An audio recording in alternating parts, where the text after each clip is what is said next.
Daryl, you're going to talk about questioning. Yes, Pete. As you can see from the first slide, I believe that questioning is an underused strategy for a lot of facilitators. From what I've seen in doing train the trainer courses, a lot of facilitators fall back on to the McDonald's questions. And what I mean by McDonald's questions is, do you want fries without order? Yes or no? And of course the answer is always yes. And then the second question is, do you want to upsize? And my answer is yes. Then I realise my wife's next to me and the answer has to change to no. So what happens is that's a typical example of closed questions. And closed questions are really easy to pull out of your back pocket and use. I believe that questioning is a powerful tool that is underutilized by many facilitators. Why? Because planning questions is a skill that is required by all facilitators. And I'm not sure how much time that presenters and facilitators put into actually planning questions. We talk about open questions such as, tell me a time when. Well, you can't get a McDonald's answer for that one, can you? Yes or no. Second type of question is, if you did that performance again, what would you do differently?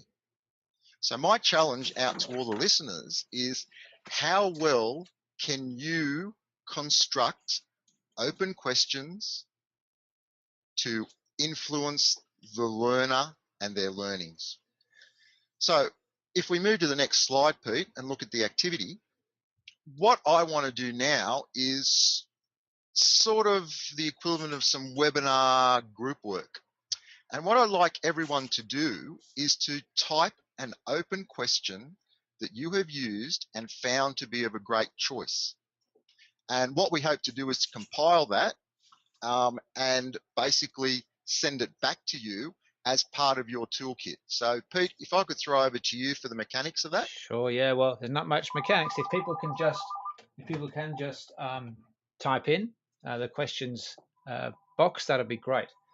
Keep them coming till the end of the webinar, because like Daryl says, what we'll do is put that together in a resource that we'll send to people post the webinar. So please send in the question box any open questions that you used in any kind of presentation, and we'll put those together in a resource for all the people registered for this particular webinar. So do just type them in the questions box, any open questions that you've used. Now, if we look at this from an educational perspective, what I have done now is empowered the learner. I could have sat here and basically emailed you out 50 open questions, but what I am doing is challenging you to be able to develop these questions and share it with your peers. Okay, why questions are not used to their full potential? Well, sometimes facilitators feel disempowered if they question too much. They feel that the balance of power in regards to the outcomes of the workshop are then going to the learner. Well, I think that's okay. I think that that's fine. I think the more we can empower the learner to learn, and as facilitators, we can mold the outcomes that we want to achieve from empowering the learner. Some facilitators perceive they cannot think quickly on their feet. This is a really big challenge. This is a skill that you need to develop, in the sense that you use your planned questions, you get the feedback, cognitively you're processing that feedback, and then you're still on to the program that's being delivered. So to me, there is a lot of tap dancing that occurs if you go down the pathway of good, effective questioning. Because what happens is you cannot disregard the answers that you get. Also, some facilitators just want to maintain their power base, and that comes back to the empowerment and disempowerment. So if you're a facilitator that wants to maintain your power base, then you go back to the McDonald's type of questions if you want to put your hand on your heart and go, yes, I've engaged the learner. Okay. If we go to the next slide, Pete, we talk about prepared questions. with prepared questions, and that's the term that I like to use, which is up on the screen now. They're prepared strategic questions. Questions that will get answers that will build upon other answers to get to the outcome that you want to achieve. And also answers that you can relate back to from practical activities that are occurring. So, first of all, prepared questions empowers the learner. It engages them. Adults still want to be active, and adults still want to have fun when it comes to sitting through presentations. It promotes analytical thinking and self-reflection. So we're looking at higher order skills that we're challenging people with. Clever questioning allows the facilitator to scaffold ideas and thoughts of the learner.